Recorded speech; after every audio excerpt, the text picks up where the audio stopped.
Hoje vamos fazer a leitura de mais um capítulo do livro O Bebê do Amanhã, de Thomas Verby. Está lindo o livro. É um livro com 14 capítulos e hoje a gente vai ler o capítulo 11. Estamos conseguindo fechar um capítulo por leitura agora, porque tem uma média de 20 páginas. Esse capítulo de hoje chama Depender da Bondade de Estranhos. Vamos ver o que se apresenta para nós. Lana ainda se lembra do quanto se esfalfou até o momento de entrar em trabalho de parto. Assim, pensava ela, poderia dedicar o máximo de tempo possível a seu bebê antes de retornar ao emprego. Embora desejasse ter passado o ano seguinte em casa cuidando do novo filho, este era um sonho impossível. Embora tanto ela quanto o marido trabalhassem fora, só conseguiam ganhar o suficiente para pagar as despesas básicas de uma vida modesta, e seu salário era de longe o maior. Quanto mais se aproximava o dia de voltar ao trabalho, mais ela se dedicava à tarefa de encontrar alguém para cuidar do seu filho, da mesma forma que se dedicara a seus outros projetos, com determinação e foco. Mas a tarefa mostrou ser mais difícil do que ela esperava. Uma pessoa apareceu montada num velocípede para adultos, do tipo que ela usara a certa época para entregar verduras. O comportamento dela foi impecável, mas com esclerose múltipla em estado avançado e reflexos comprometidos. Dificilmente seria a candidata ideal para correr atrás da criança ativa que o bebê de Lana se tornaria assim que começasse a andar. Outra pessoa se candidatou ao cargo, mas recusou-se a apresentar referências a Lana. Uma terceira começou a responder de forma agressiva a perguntas simples de Lana, dando a impressão de ser hostil e excessivamente rígida. Lana finalmente resolveu contratar uma mulher chamada Angélica, que tinha jeito de avó, e voltou ao trabalho com uma boa dose de apreensão. Não havia dúvida de que Angélica zelava pela segurança do menininho, mas seu maior interesse na vida parecia ser as novelas que passavam durante o dia. Ela empurrava o menininho Sammy para lá e para cá, deitado no seu carrinho, até ele dormir, enquanto ela ficava sentada assistindo Vale a Pena Ver de Novo, Sessão da Tarde e outras. Consciente da situação, Lana a tolerava porque significava que, com ela, Sammy teria tido muito mais horas acordado no final do dia. Lana ficava acordada até tarde da noite brincando com o filho e, embora geralmente fosse para o trabalho exausta, ficava satisfeita por ter passado mais horas com o menino do que ela passara com a babá, do que ele passava com a babá. Nos anos seguintes, Sammy era o retrato falado de Lana, tendo herdado até mesmo o péssimo hábito de ficar acordado até depois da meia-noite nos primeiros anos do ensino fundamental. Essa situação esgotante, que eu não recomendo, é apenas uma das miríades de soluções que as mães e os pais encontram nos últimos anos para cuidar dos seus filhos. As complexidades da vida moderna, entre as quais a dissolução da família nuclear e da família extensa e a necessidade frequente de ambos os pais trabalharem fora, trouxeram uma nova agenda para o primeiro plano. Além de hoje as mães e pais serem obrigados a prestar mais atenção às suas próprias capacidades de cuidar de uma criança, tem agora mais uma tarefa, a de orquestrar a experiência dos cuidados básicos com os filhos na sua ausência. Só nos Estados Unidos há 22 milhões de crianças de até 6 anos de idade que precisam ser cuidadas por outras pessoas que não os pais, ao menos uma parte do dia. No início da década de 1990, segundo o Instituto Nacional de Saúde da Criança e do Desenvolvimento Humano, um ramo do Instituto Nacional de Saúde, mais da metade das mães de bebês de até 1 ano de idade fazia parte da força de trabalho remunerada. Na verdade, o Instituto descobriu que a maioria dos bebês agora passa o tempo aos cuidados de alguém que não é a sua mãe, uma situação que começa tipicamente nos primeiros meses de vida. Há muito tempo que reconhecemos o papel de cuidados previsíveis, receptivos e sensíveis na promoção do desenvolvimento das nossas crianças mais novinhas. Mas as descobertas mais recentes, que os cérebros jovens são constituídos literalmente pelas relações com o cérebro das primeiras pessoas a cuidarem deles, lançam uma nova luz sobre as tendências modernas. Dadas as últimas novidades da ciência que estuda o cérebro, como as mães e pais dos recém-nascidos poderiam delegar a terceiros a responsabilidade mais vital? Como determinar as qualidades benéficas de uma babá e as perniciosas? Como definir o número de horas que uma criança pode passar com outras pessoas que não os pais? E o impacto, e que impacto elas podem ter? Parte da resposta é dada pelo estudo publicado pela Early Childhood Care Research Network, em 1997. O objetivo do grupo era comparar a sensibilidade da mãe e o envolvimento entre mãe e filho com base nos arranjos feitos com outras pessoas que cuidariam das crianças, inclusive o pai, os avós, alguém que não era parente, mas ia até a casa da criança cuidar dela, creches estatais, creches familiares, casos em que a pessoa responsável usa sua própria casa para cuidar de um determinado número de crianças e creches no local do trabalho. Primeiro, a equipe desse NICH, que é desse órgão que fez o estudo, examinou os seus estudos feitos durante décadas. Os resultados das pesquisas anteriores mostram, em geral, que havia situações positivas e negativas para as crianças que não eram criadas pela própria mãe ou pai. Frequentemente, no caso de famílias prestes a sucumbir sob o peso da pobreza, da doença ou de problemas psiquiátricos, cuidados de primeira qualidade oferecidos por profissionais representaram um ganho. Nessas circunstâncias, os conselhos, o apoio e a educação dados pelos profissionais foi muitas vezes uma dádiva do céu.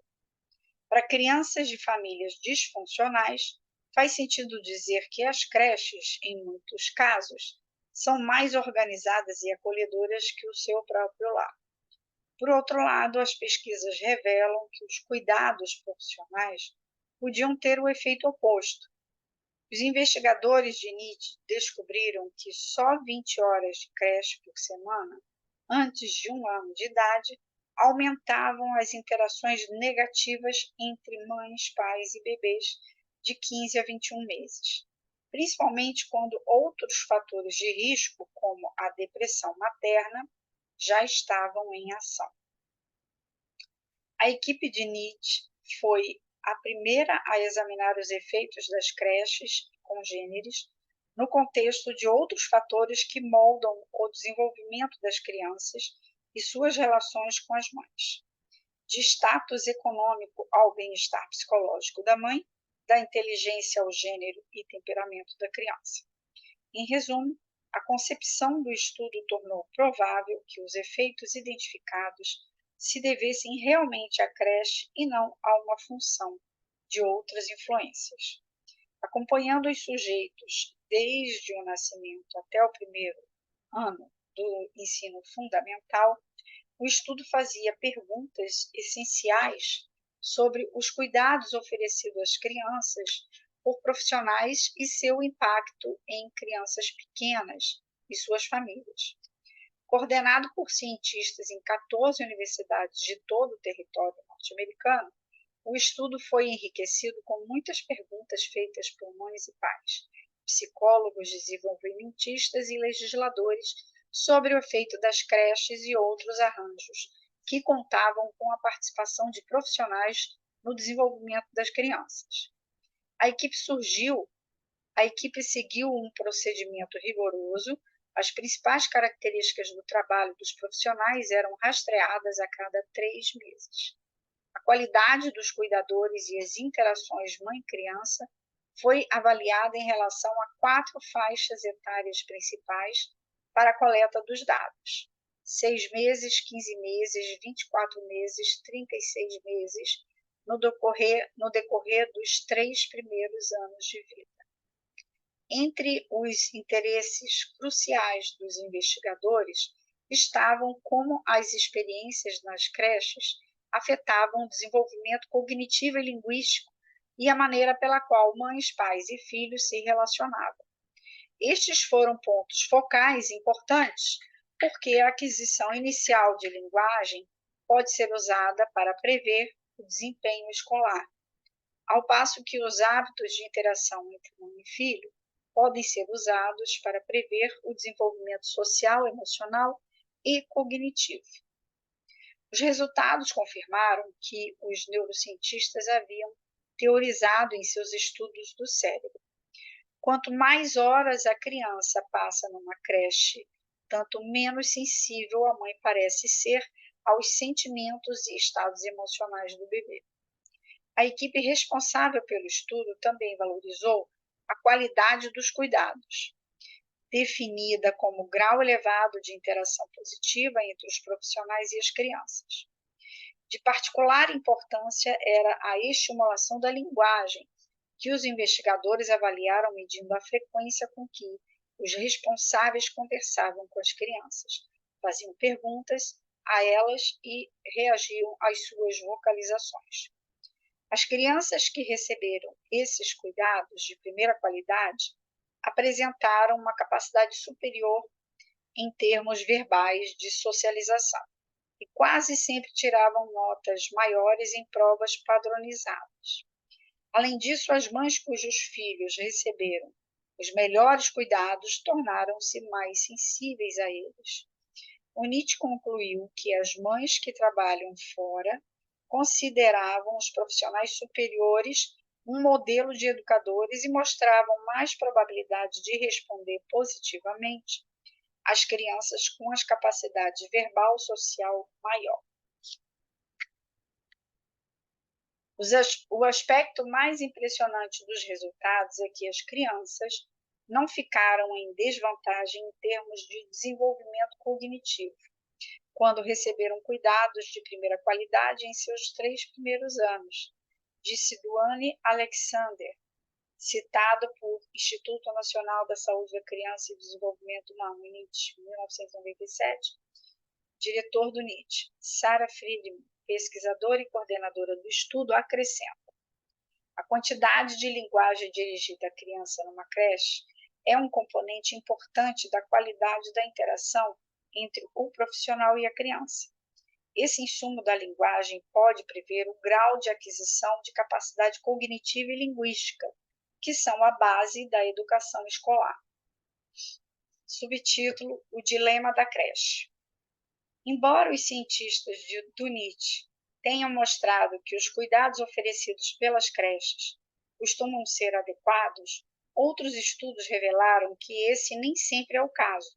Quando se trata de creches, o maior problema, o indício de um desastre em potencial, é a falta pura e simples de qualidade. Filon, 1989. Algumas das descobertas mais incômodas derivam do Qualidade 2000. Um estudo conclusivo de 6 anos realizados em creches comuns e familiares em todo o território dos Estados Unidos. Os pesquisadores descobriram que apenas 12% a 14% das crianças que estudaram estavam em situações que promoviam o crescimento e aprendizado, enquanto 12% a 21% estavam em ambientes que prejudicavam o desenvolvimento e até punham sua segurança em risco. Em relação a bebês e crianças que estavam começando a andar, a descoberta do Qualidade 2000 foram mais alarmantes ainda. Cerca de 35% a 40% das crianças de menos de 3 anos de idade que estavam em creches haviam sido relegadas a ambientes perniciosos para a sua saúde, segurança e desenvolvimento.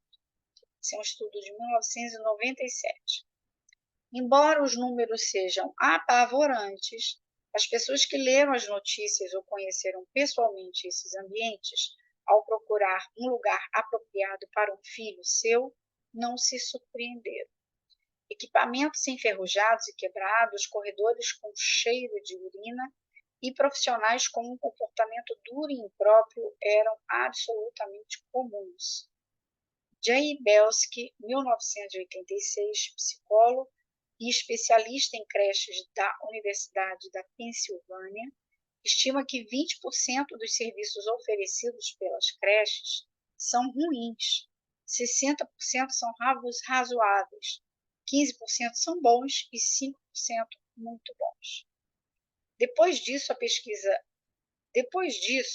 pesquisa está provando que a personalidade da criança e as circunstâncias da vida familiar influenciam em suas experiências nas creches. Uma criança insegura e ansiosa provavelmente vai piorar num ambiente estranho. Isso, por sua vez, vai pôr em perigo tanto as relações com seus pares quanto com profissionais que cuidam dela. Uma criança relaxada, alegre, extrovertida, vai fazer amigos e se sair muito melhor em tudo, claro. O consenso, dizem os especialistas, 1998, é que os fatores familiares se combinam com as características positivas e negativas das creches para determinar o resultado da experiência como um todo. Embora ninguém questione que uma creche de primeira qualidade pode compensar fatores de risco como o uso de drogas ou pobreza extrema da mãe ou do pai, as crianças se saíram melhor ou pior em qualquer situação com base em fatores como renda familiar e vocabulário materno. A maioria dos especialistas concorda que quanto menos privilegiada a criança, tanto mais ela pode ser influenciada, tanto numa direção positiva quanto negativa. Os problemas agravam-se quando as creches aceitam crianças muito novas. Infelizmente, a maioria dos estados norte-americanos permite que os bebês sejam cuidados em creches a qualquer momento depois do parto. Conversei recentemente com uma jovem que havia trabalhado durante 6 meses numa creche do Texas. Deram a ela a responsabilidade de cuidar de 13 crianças que estavam começando a andar, todas elas com menos de 2 anos de idade. Estavam todas na fralda e as mães e pais esperavam que ela ensinasse seus filhos a usar banheiro ao mesmo tempo em que aplicava um programa ricamente estimulante, alimentava todos e impedia que se machucassem uns aos outros. Quando pediu ajuda, a dona respondeu que, pela lei, ela não precisava oferecer mais de um profissional para cuidar de 13 crianças. A prática de colocar uma criança, principalmente um recém-nascido, sob os cuidados de estranhos sem treinamento, sem motivação e mal pagos é profundamente chocante. Talvez o pressuposto implícito seja que pouco conhecimento e pouca experiência são necessários para cuidar de crianças pequenas e que, desde que suas necessidades básicas sejam atendidas, elas estarão bem. Claro, as novas descobertas da ciência do cérebro provam que esse pressuposto está errado. Infelizmente, exceto para os poucos eleitos que frequentam as melhores creches do país, as necessidades emocionais, intelectuais e sociais não serão satisfeitas. Outra pesquisa mostra que as creches são uma grande fonte de agentes infecciosos. Osterholm, 1994. As crianças das creches têm índices mais elevados de diarreia, hepatite, meningite, infecções de ouvido do que as outras. Segundo um estudo norueguês, NISTAD 1987, crianças que estão começando a andar e que estão na creche ou numa escolinha maternal têm 2 vezes mais probabilidade de acabar tendo asma. Uma razão possível para a maior ocorrência de asma em crianças que frequentam creches é o ambiente fechado ao qual são expostas. Esse ambiente pode incluir alérgenos internos, como caspa de cães e gatos, e exposição devida a características do prédio. Segundo Wenche Nistad, 1987, dirigente da equipe de pesquisa, investigadores da Universidade de Montreal, de 1999, descobriram que a creche pode até prejudicar a audição. A maioria das instalações que a equipe inspecionou não tinham condições acústicas para a quantidade de decibéis que um grupo exuberante de crianças que estão começando a andar acaba gerando, e problemas de audição no grupo como um todo foi o resultado frequente. Apesar dos resultados apresentados pelo NIT, a pesquisa mais recente mostra que essa percepção do caos cobra o seu tributo ao cérebro em desenvolvimento. Um estudo realizado por Andrea Detlin e colaboradores, 1999, do Instituto de Desenvolvimento da Criança da Universidade de Minnesota, quis saber se as mensurações fisiológicas poderiam revelar estresses internos que a observação direta da interação mãe-filho não mostraria. O senso comum sugere que os cuidados coletivos podem ser um desafio para crianças pequenas. A duração do dia, a necessidade de manter interações com muitas outras crianças e a necessidade de organizar e reorganizar comportamentos que visam a segurança entre múltiplos adultos são exemplos de desafios enfrentados pelas crianças pequenas nesses ambientes. Embora esses desafios possam estimular o desenvolvimento das capacidades sociais, também podem onerar os recursos emocionais que as competências de enfrentamento de situações e resultar em estimulação intermitente de sistemas fisiológicos sensíveis ao estresse.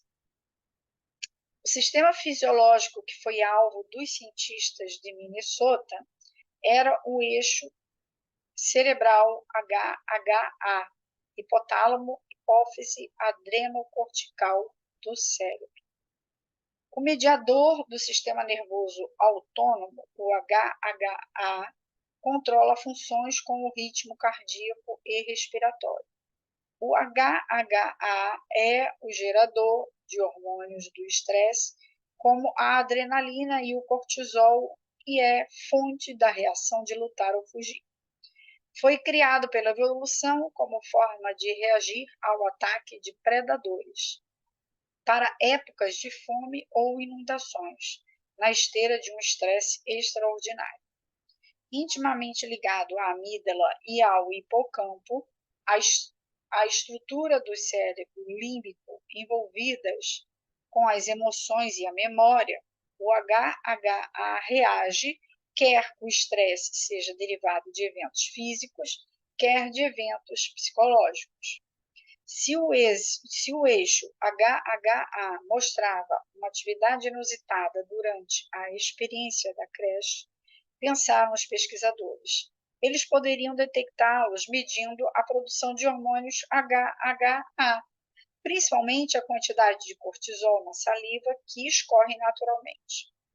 Já bem documentado em crianças e adultos é o fato de que, em geral, as quantidades de cortisol estão no seu auge de manhã e logo depois diminuem.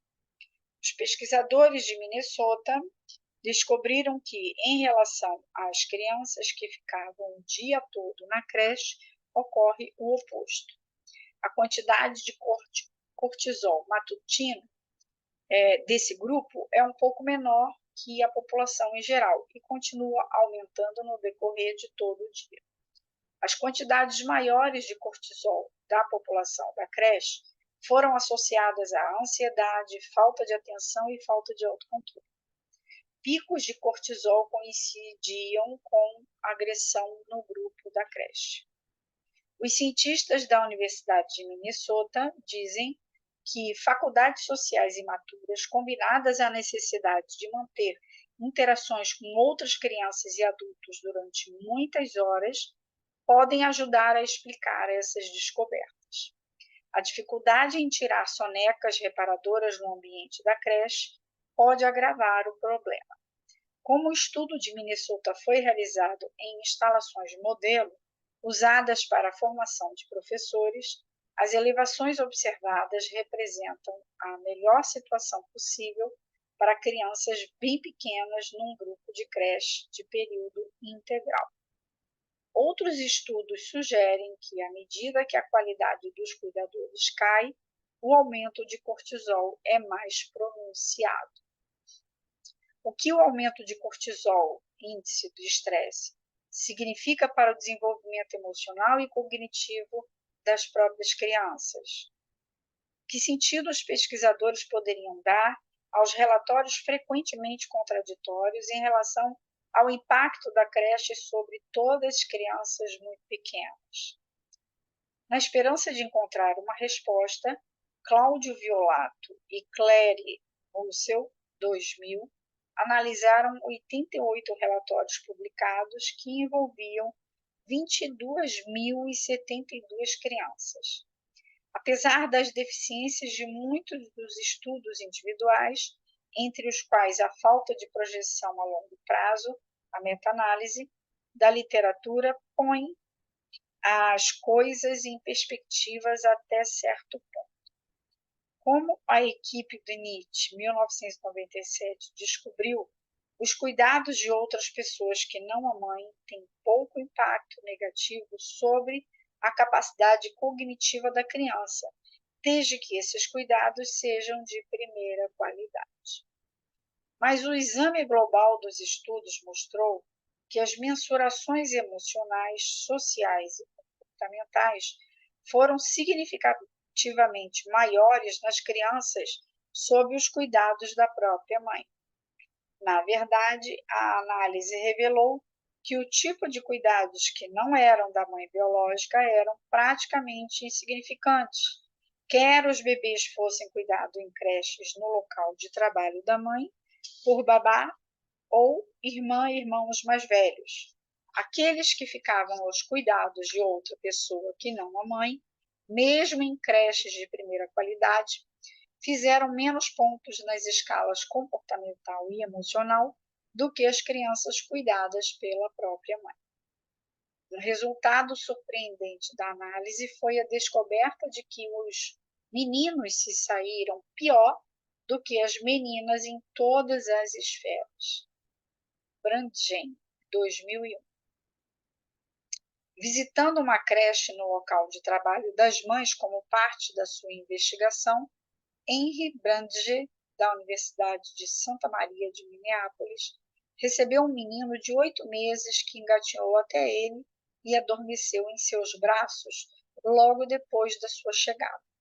A criança passou a maior parte do tempo livre com Brandgen nos dias seguintes, assim como outros meninos do grupo. Brandgen e Verme, 2001, acreditam que quando as crianças têm uma gravitação rápida em torno de um desconhecido, esse fato reflete um apego inadequado ou inseguro com a mãe ou o pai. As crianças das creches visitadas só eram expostas aos pais biológicos algumas horas por dia e eram passadas frequentemente de um membro da equipe para outro, em vez de ficarem sob os cuidados de apenas um deles. Cada profissional tinha expectativas e reações únicas, deixando as crianças confusas. A maioria das crianças parecia distante, desorientada ou resignada. Numa creche típica, 2 dos meninos eram excessivamente agressivos e só 3 de 9 crianças que estavam começando a andar correram para cumprimentar os pais no fim do dia. Parece que as creches de período integral representam um risco para as crianças em termos de problemas de apego, indicados pelo retraimento, por um lado, e por uma sociabilidade indiscriminativa, por outro. É preciso uma psique para construir uma psique. E as crianças expostas a um número grande demais de pessoas que cuidam delas têm mais probabilidade de acabarem certas a respeito do seu lugar no mundo e emocionalmente inseguras. A mãe e o pai consciente das exigências do cérebro pode compensar essa situação, é claro, se aproveitarem o máximo de tempo possível com o filho antes de voltarem ao emprego e se garantirem arranjos profissionais flexíveis depois.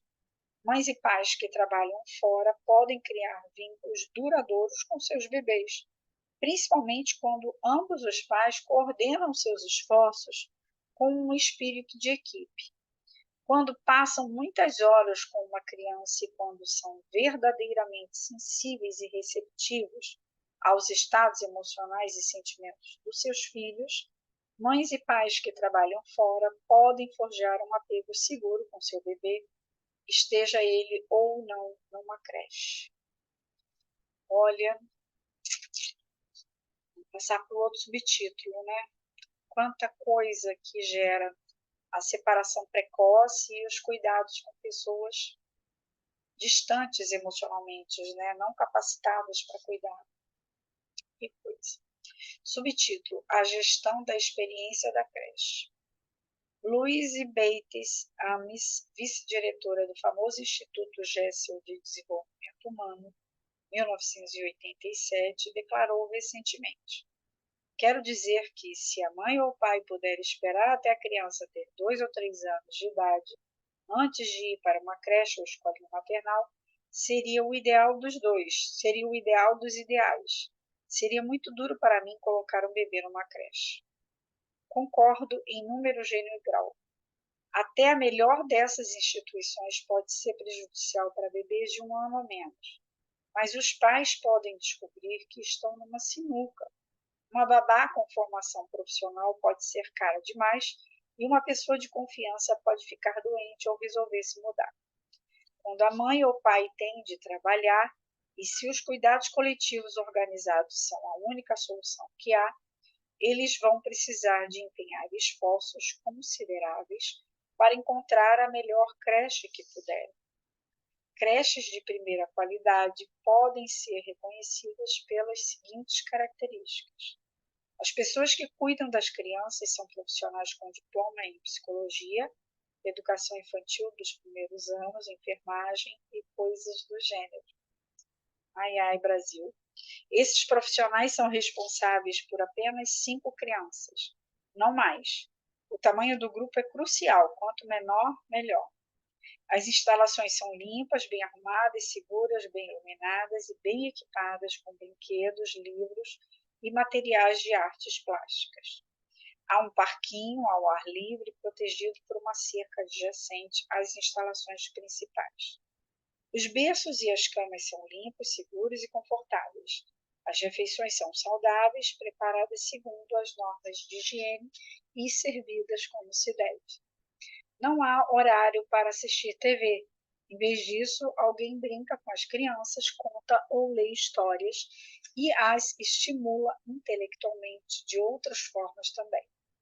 A equipe acompanha as mesmas crianças ano após ano. Difícil de encontrar, mas é o ideal. Não basta verificar, encontrar essas qualidades da lista e, satisfeitas as demandas, ir cuidar da vida. Mães e pais precisam estar sempre alertas, mesmo quando as coisas parecem perfeitas. Já culpados por deixarem crianças pequenas numa creche, os pais vão ver as instalações com lentes cor-de-rosa, relutantes em reconhecer os problemas que podem existir. Essa é a natureza humana. Uma mãe falou entusiasmadíssima com um repórter sobre a creche do filho. Entre aspas, ele está se divertindo tanto lá que não quer ir para casa quando for buscá-lo. Há reuniões de pais e mestres mas, para falar a verdade, nunca fui a nenhum. Não tenho nada do que me queixar. Fecha aspas. Parece que a creche em questão era administrada por um supervisor sem formação na área.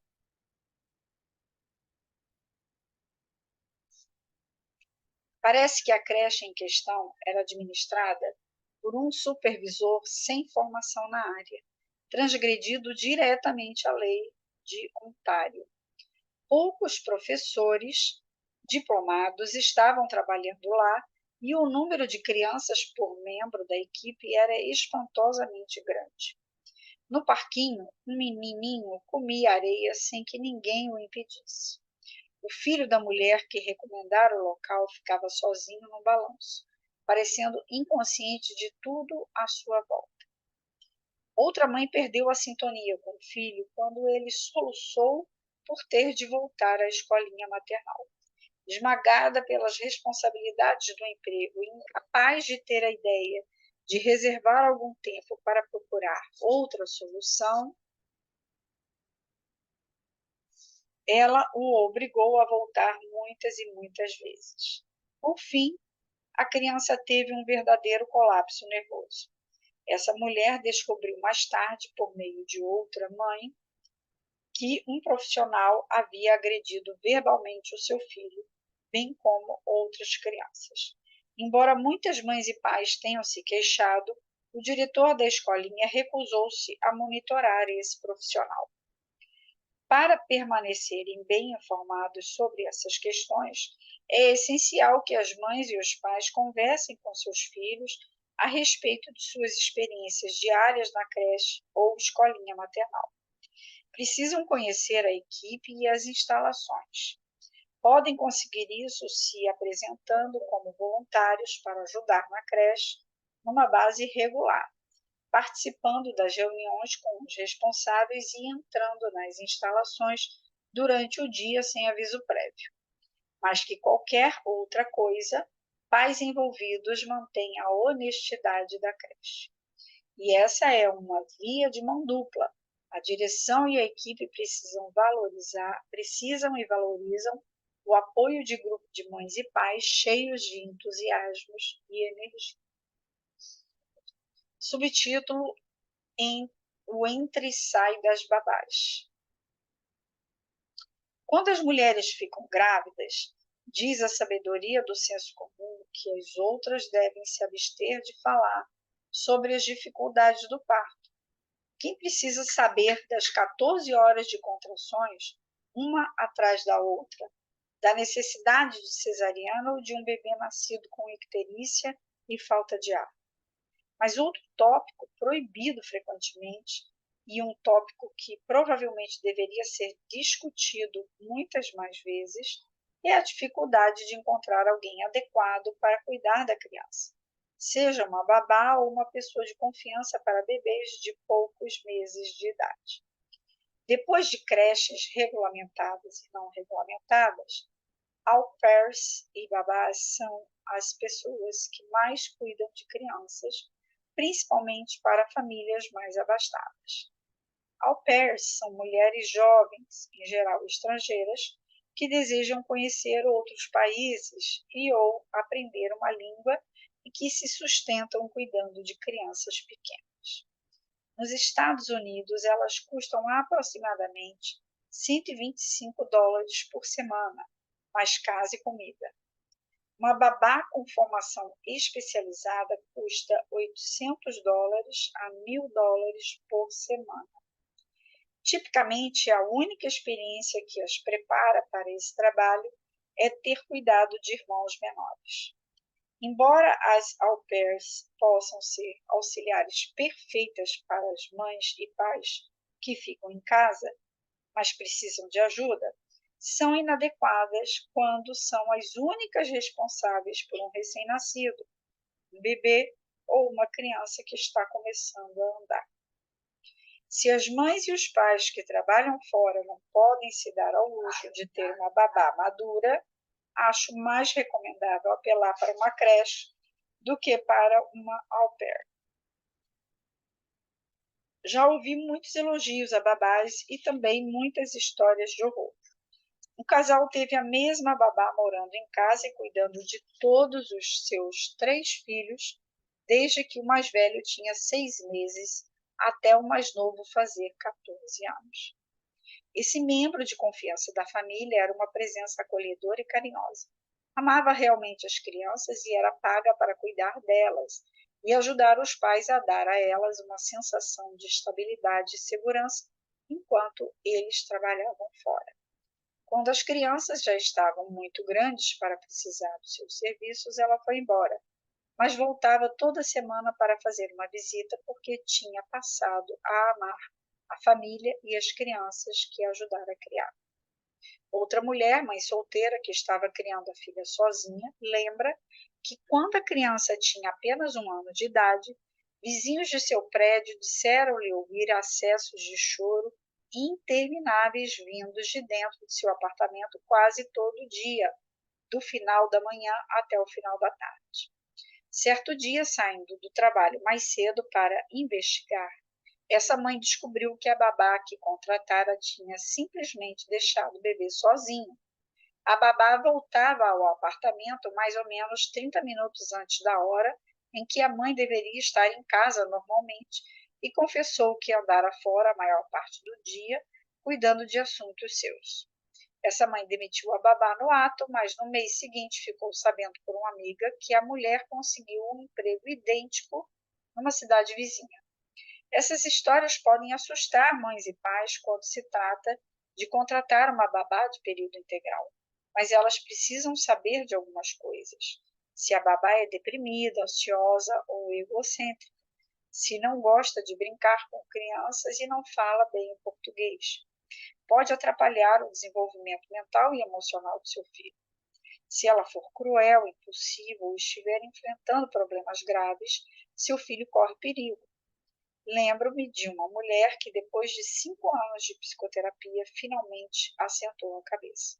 Casou-se, teve um grande êxito na carreira profissional e, por fim, teve uma filhinha.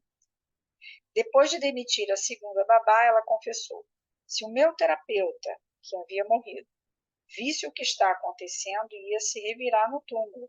Depois de todo o trabalho que teve comigo, estou dando a essas pessoas disfuncionais um papel na criação da minha menininha.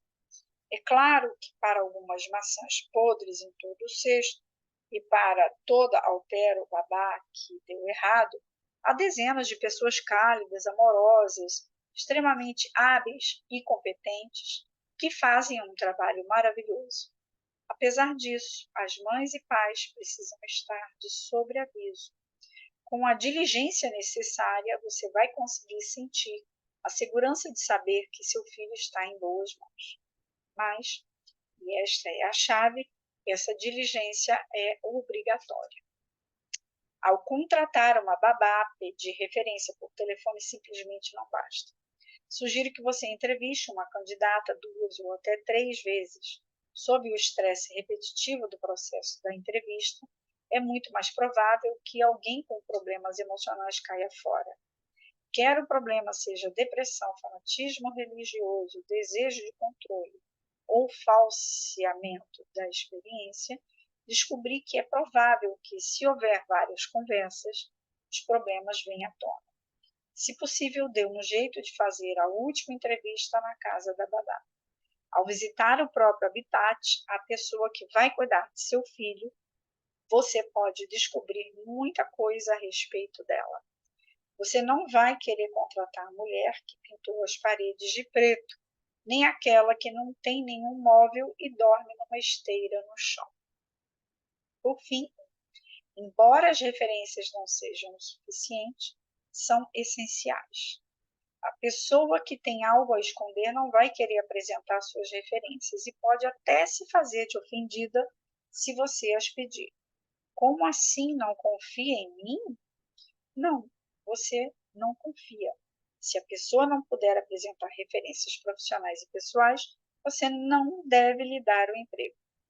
Depois de contratar a babá, não a deixe simplesmente com seu bebê no primeiro dia e saia correndo para o trabalho. Insisto realmente para que os pais reservem algum tempo e passem ao menos algumas semanas em casa com a nova babá, introduzindo-a na sua rotina e facilitando a transição para o bebê. Se você seguiu esses passos, deve ter um certo grau de conforto, mas precisa manter uma postura vigilante.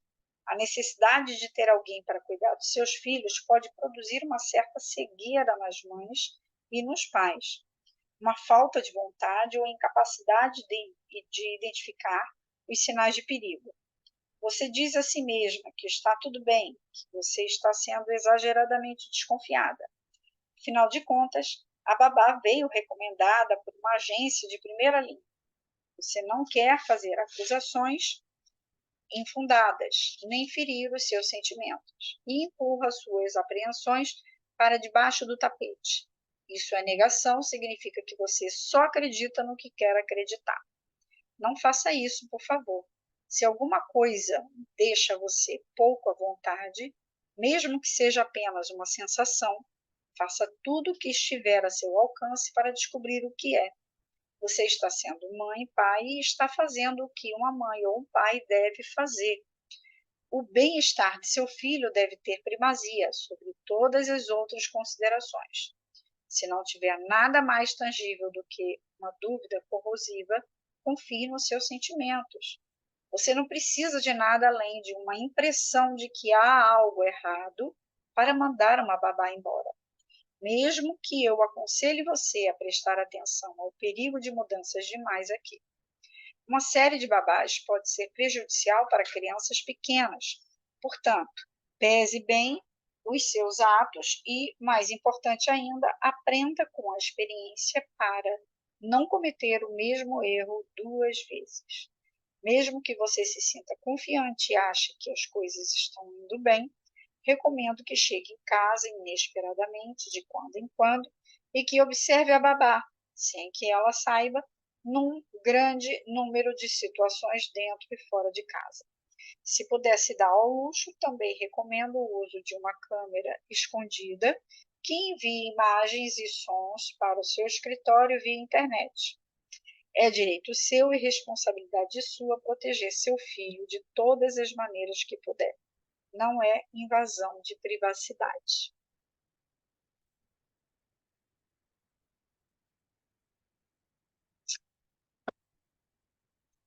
Olha, Amandinha. Subtítulo: O cuidado com a criança e a TV. Vamos ver se a gente vai terminar esse capítulo. Vamos, está quase terminando o capítulo. Nenhuma discussão sobre as primeiras influências formadoras seria completa sem o exame do efeito profundo que a televisão tem sobre as psiques jovens. A televisão é uma presença permanente na casa de praticamente todas as crianças dos países em desenvolvimento. Em média, bebês de 6 meses assistem TV durante 1h30 por dia. Quando estão com 5 anos, já assistiram 6.000 horas de TV. Ao terminar o ensino médio, um adolescente normal foi exposto a 18.000 assassinatos e 800 suicídios na TV.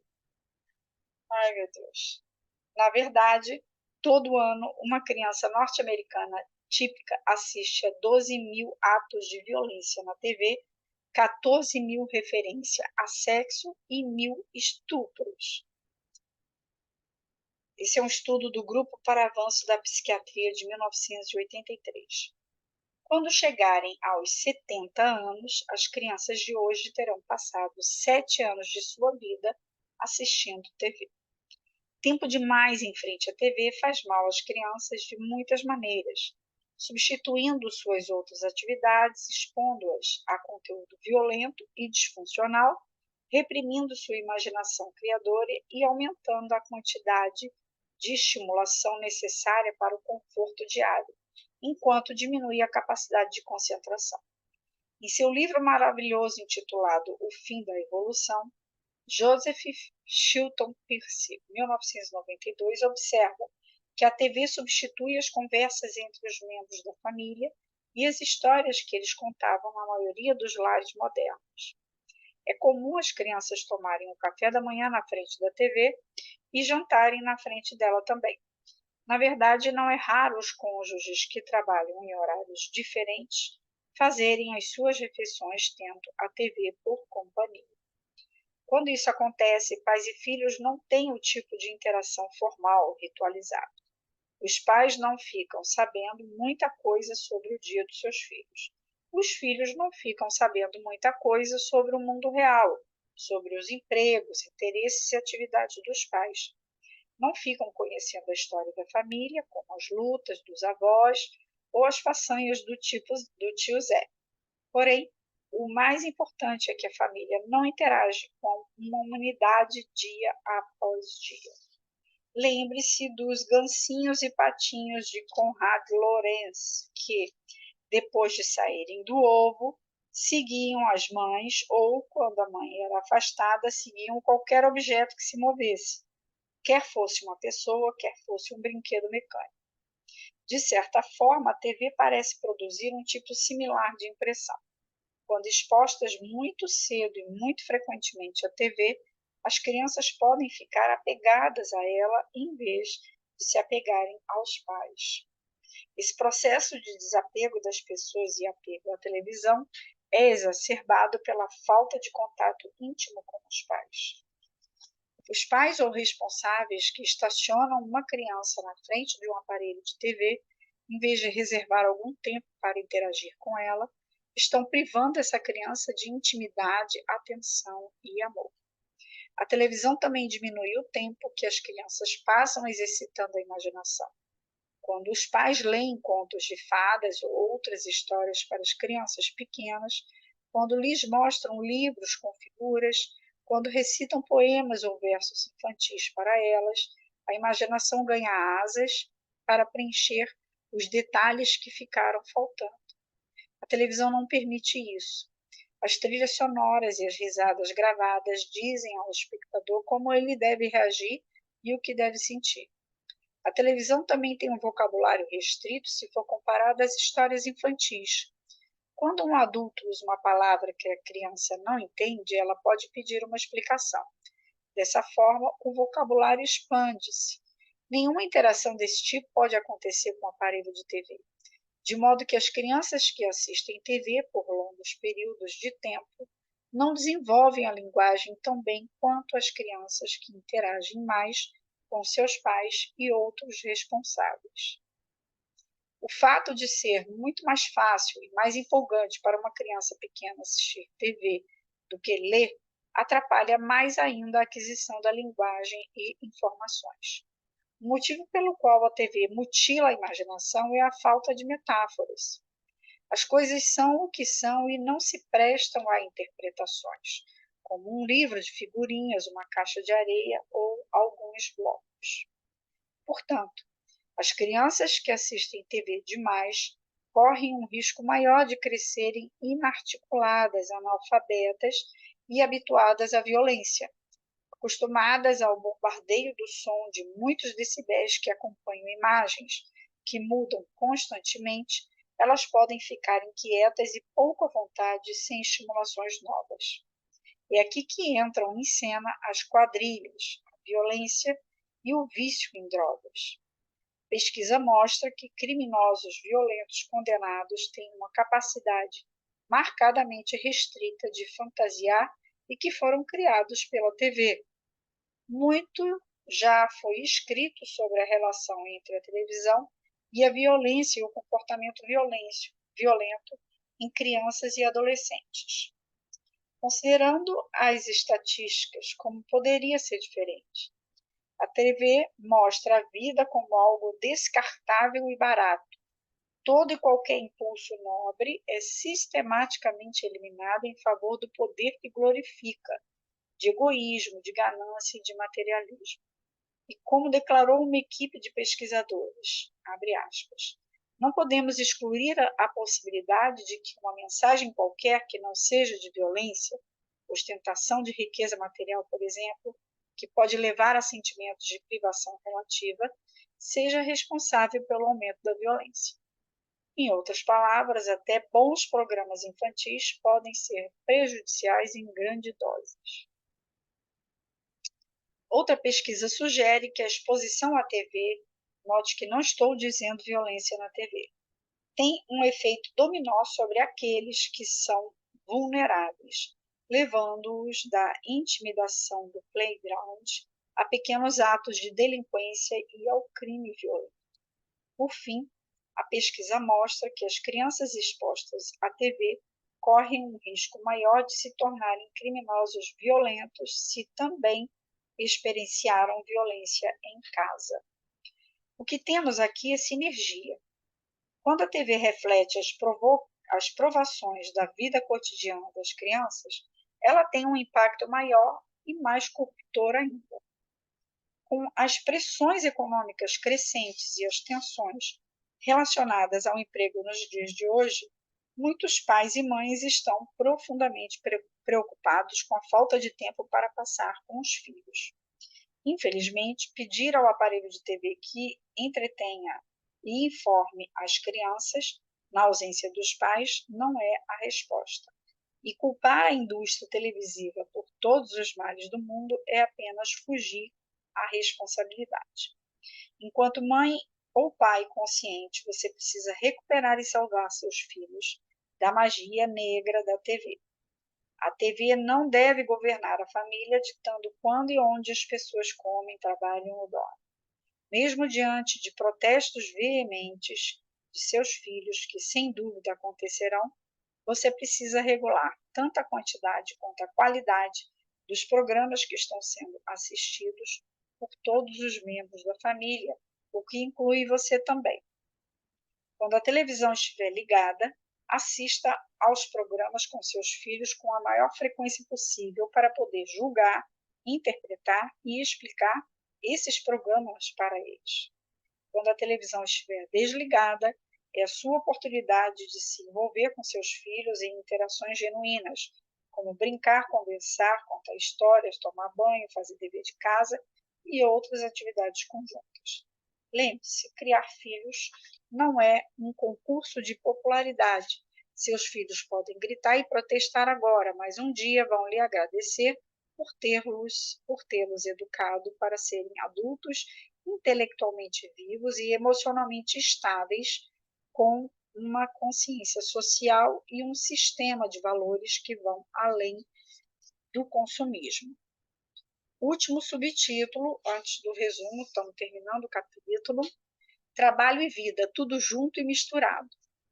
À luz dessas descobertas, o que devem fazer mães e pais de crianças pequenas? Se possível, um dos pais deve ficar em casa com o bebê tanto quanto der.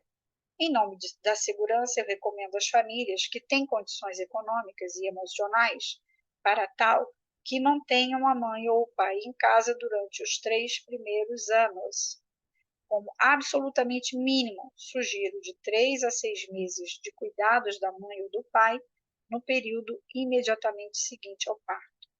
Esse é o período obrigatório que qualquer um precisa para desenvolver sua capacidade de cuidar de uma criança, de estabelecer um vínculo com ela e de influenciar o cérebro do bebê como só a mãe ou o pai fazem.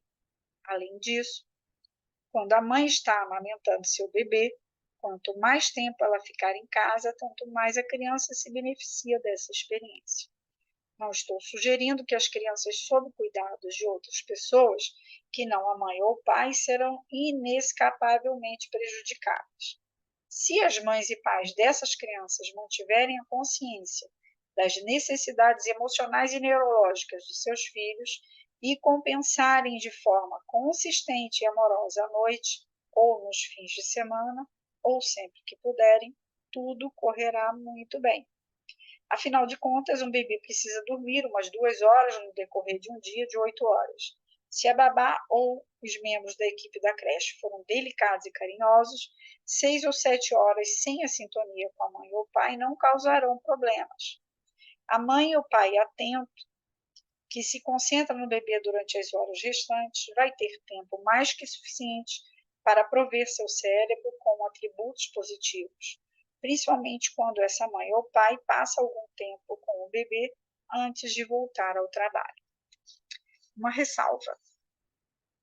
Uma pesquisa revela que o chamado tempo de qualidade que mães e pais que trabalham reservam para os seus filhos pode fazer mais mal do que bem.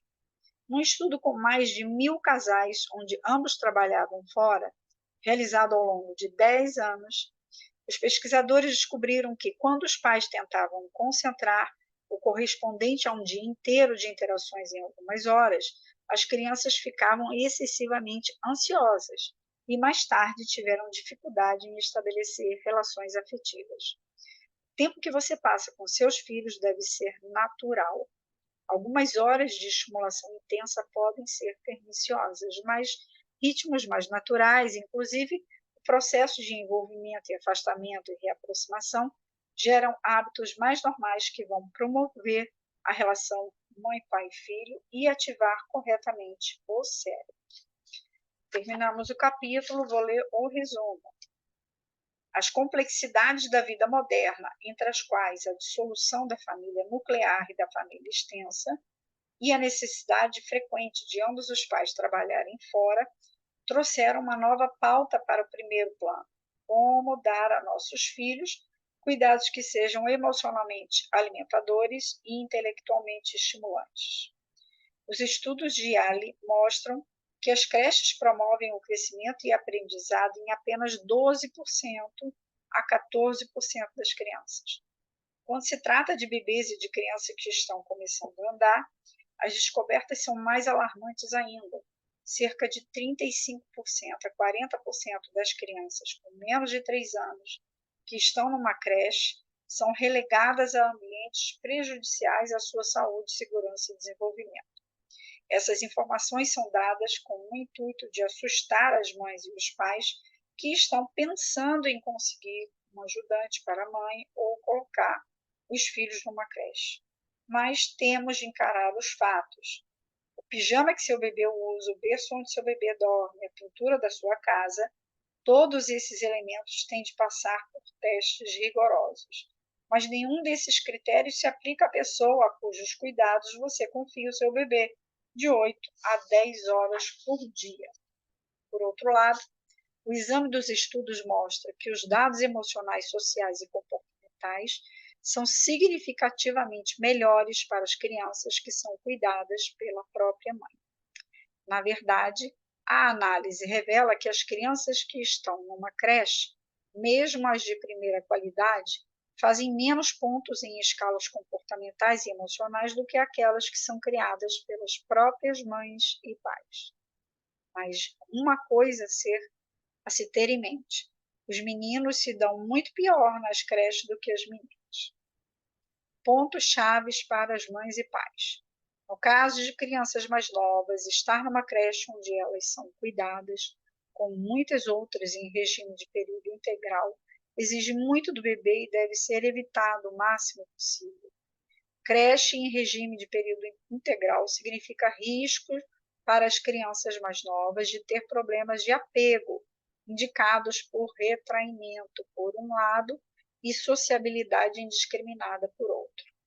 É preciso uma psique que construa para construir outra. As crianças expostas a muitos responsáveis têm mais probabilidade de acabarem incertas a respeito de seu lugar no mundo e emocionalmente inseguras. Se você deseja empregar uma babá, verifique suas referências, entreviste-a mais de uma vez e reserve algum tempo para passar em casa com ela. Seja qual for o tipo de cuidados que você conseguir para seu filho, não deixe de conversar com as crianças sobre os detalhes do seu dia. Tempo demais em frente à TV prejudica as crianças ao substituir outras atividades, ao expô-las a conteúdo violento e disfuncional, ao reprimir a imaginação criadora e ao aumentar a quantidade de estímulos necessária para a vida cotidiana, ao mesmo tempo em que diminui a capacidade de concentração. O chamado tempo de qualidade que as mães e os pais trabalham fora reservam para seus filhos podem fazer mais mal do que bem. Jesus!